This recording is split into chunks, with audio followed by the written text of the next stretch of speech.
does that even mean, Bowers game? Ahoy there, YouTube! I'm back again today for another game review, and today I'm very excited to check it out. Deadfall from Cheap Ass Games. This is for 2 to 7 players, ages I'd say about 7, 8 plus, and it's going to take you as long as you want to play it.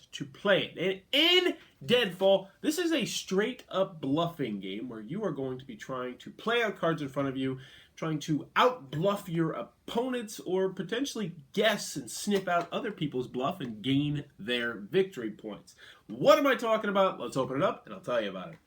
Alrighty then, we're going to take a look at what you're going to get inside of Deadfall. First and foremost, we're going to handy dandy rule sheet. It is one page, double-sided, full color. In actuality, the back page is just strategy and variations. So very short rule booklet, will have you up and running in no time at all. My only con with the rule booklet is that there's no game end condition here. It doesn't tell you how you win the game or when you win the game. You just kind of have to make up one, which is really going to bug some people. I don't mind, but some people will. Another thing that I do want to mention is this is in a small little tuck box, and it does not include poker chips or numerous D20 dice or a pen and paper, which is what you're going to need to play this game to keep track of the score, which you'll be using quite frequently. We use pen and paper. We found that worked very well, but it is something that I did want to note. So inside Deadfall, you're going to get this deck of cards. And this deck of cards is a very simple deck of cards. See this 6? There are 6 of them in the deck. See this 5? These 2 5s, there are 5 5s in the deck. There are 3 3s, there's 1 1, 2 2s, and 10 10s. So every number you see here between 1 and 10 is going to have that many of it in the deck. So 9 9s, 8 8s, so on and so forth. You're going to deal out 7 cards to each player, generally, depending on how many players you're playing with. And then you are going to ante 1 point into the center of the table. If you're using a pen and paper like we did, you just take that out at the end of the game. So each round, if you don't win, you're going to be losing 1 point, which will go to the winner of the game. You'll start off by doing what's called the door phase. This is just going to decide who is going to go first. Whoever plays the lowest card will go first. So let's just go ahead and play the door phase. And when you play out a card, you're going to play it out face down in front of you. Now, you would normally be thinking, oh, you always want to play the lowest card out there so you can go first. That's not necessarily the case. There's actually a lot of strategy in this game that you really won't get until numerous playthroughs, until 3, 4, 5, 6 rounds. So everybody's played down their card. We reveal, and the cards stay out in the middle of the table, and whoever had the lowest number is going to go first. If there is a tie for the lowest number, then you do another door phase. But in this case, that would happen right now.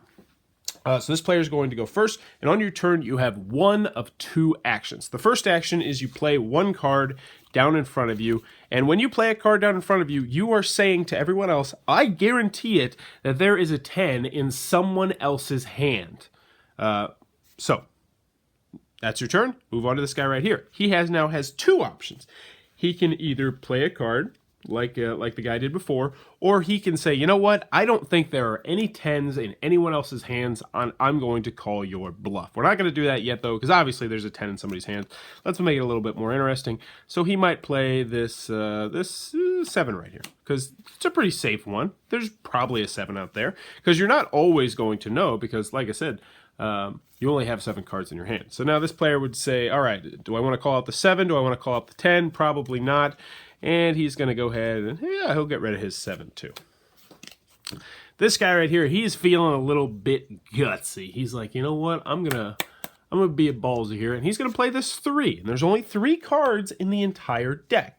So now this guy has a very interesting decision. Does he call out that player's 3 or the 5 or the 2 7s or the 10? Or does he just play a card safely? So you know what? He's like, yeah, I'm not going to risk it right now. I'm going to play another 10 out here. This guy's like, you know what? He didn't call him out, and I don't have a 3, so I'm going to go ahead and I'm going to call this player out. I think that there are no more 3s out here, at which point everyone is going to reveal their cards. So let's see. No 3s, no 3s, no 3s, and no 3s, which means this player right here would have successfully won the round. So he's going to gain 3 points, because that's the number that he called BS on. And then he's also going to get everyone's ante. So he would get in a grand total of 7 points in this round.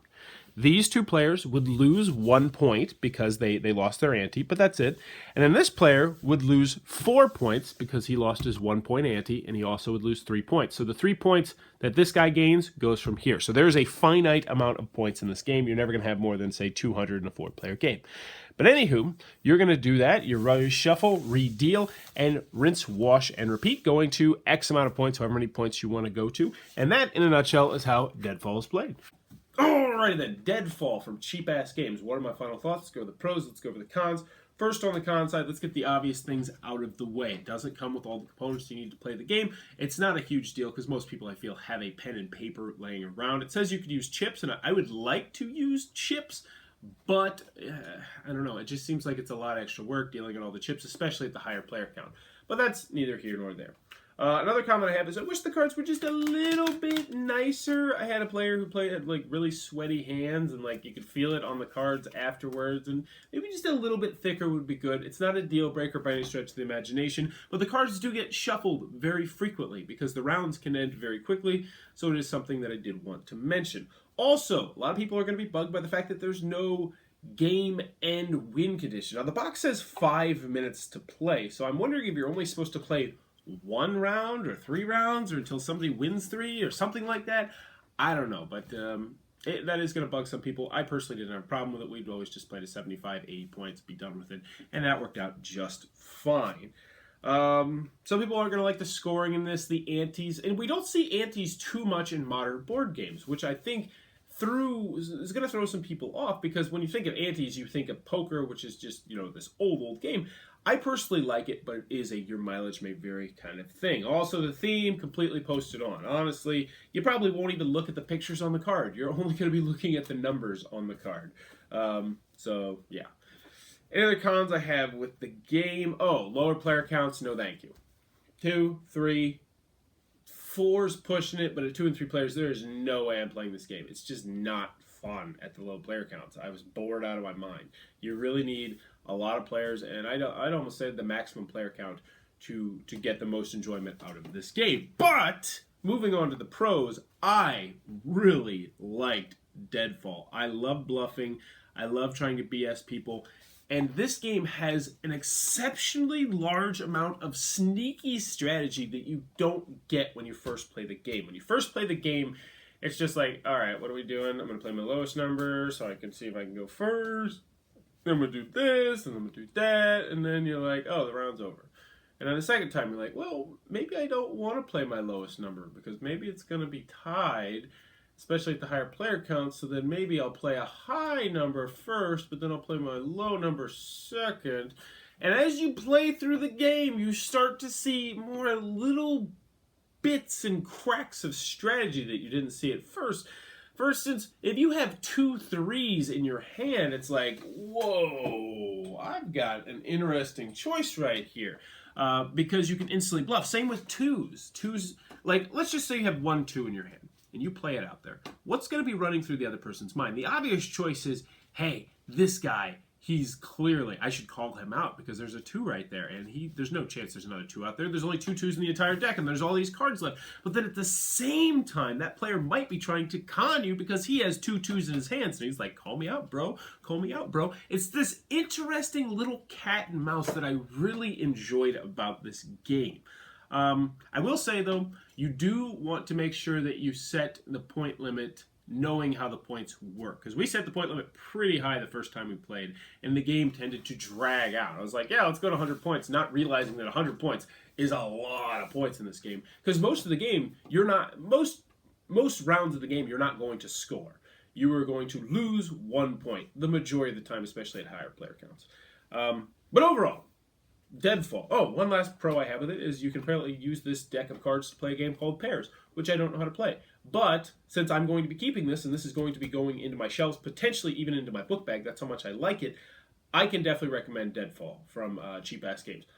A lot of really interesting choices, incredibly simple, great gateway game, great drinking game, great game night filler game. It just scratches a lot of itches. That is Deadfall from Cheap Ass Games, one I can definitely recommend you go back and check out. If you enjoyed this review, please be sure to click on the subscribe button down below in the comments below. Let me me know. Gambling. Do you enjoy gambling? You enjoy going to casinos, betting on ponies, betting on dogs? If that's around you, that'd be awesome. Me personally, I love it. I love it, love it, love it. I used to have a little bit of a gambling problem. I was actually pretty good at gambling, so it wasn't that big of a problem though. But I just did it a lot, which was the problem because it took up a lot of my time.